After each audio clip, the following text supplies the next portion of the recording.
তুই লাতি তোমার মুখের পর দেখছি না, মুখের সামনে লাইট ধরিয়ে রেখেছে। এই ভয়েসটা যদি আমি না দিই দেখা, আমি সবার প্রথমে এই ভয়েসটা দেবো। গাইজ, আমার মা আমাকে এইভাবে গালাগালি করে।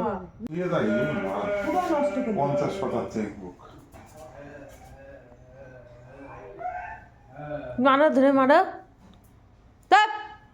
হ্যালো এভরিওয়ান, ভিডিওর প্রথমেই দেখলে হোদলা একটা বড়সড় ভুল কাজ করে ফেলেছে। কি করেছে সেটা জানতে হলে ভিডিওটা শেষ পর্যন্ত দেখতে থাকো। আজ আমাদের একটা বাড়িতে নিমন্ত্রণ ছিল বলে রেডি হয়ে বেরোচ্ছিলাম। এদিকে আমাদের গদি মানে হোদলা আমাদের যেতে দিচ্ছিল না, তাই ওকে ঘরে আটকে দিয়ে আমরা বেরিয়ে পড়লাম। আর এখানে মার মুখের সামনে ক্যামেরা ধরছিলাম বলে মা যাচ্ছিল জম্মের রাগা রেগে। যেহেতু আমাদের বাড়ির পেছনের রাস্তা মাঠের দিকে, মাঠে আমাদেরই একটা কুকুর থাকে, তাই আমরা একবারে ওর খাবারটাও নিয়ে যাচ্ছিলাম। বাড়ির আর সব কুকুররা ওকে মারে বলে ও বাড়িতে ঢুকতে পারে না। ওকে দেখেই বোঝা যাচ্ছিল ও কতটা খুশি হয়েছে। ওর নাম হলো ছোটি। খাবারটা না খেয়ে ও আমাদের পেছন পেছন লাগিয়েছে বিশাল দৌড়, কারণ আমরা যেখানে যাচ্ছি ওকেও এখন যেতে হবে। তাই আমরা আবার স্কুটি ঘুরিয়ে মেন রোড দিয়ে চলে গেলাম। এখানে মা আর বাবা দাঁড়িয়ে পড়েছিল মিষ্টি কেনার জন্য। এরপর আমরা চলে আসলাম সেই নিমন্ত্রণ বাড়িতে। এখানে আজ ছিল মনসা মায়ের পুজো। তারপর আমরা বসে পড়লাম খেতে। প্রসাদে ছিল খিচুড়ি, তরকারি আর পায়েস। ভন্ডেলের জন্য বিস্কুট নেবো বলে আমরা একটা দোকানে দাঁড়ালাম, আর এই বাচ্চাটাকে আদর করেছি বলে ও আমাদের স্কুটির ওপরে উঠে পড়ছিল। তারপর ওকে আর ভন্ডেলকে বিস্কুট খাওয়ানোর পর বাড়িতে এসে দেখি হোদলা দাদুর চেক বইটা পুরো খেয়ে নষ্ট করে ফেলেছে। সবাই মিলে শাসন করা হচ্ছিল ভয়ে আমার পেছনে লুকিয়ে পড়েছে। যখন এরা অন্যায় করে তখন যদি শাসন না করা হয় তাহলে সেই অন্যায় ওরা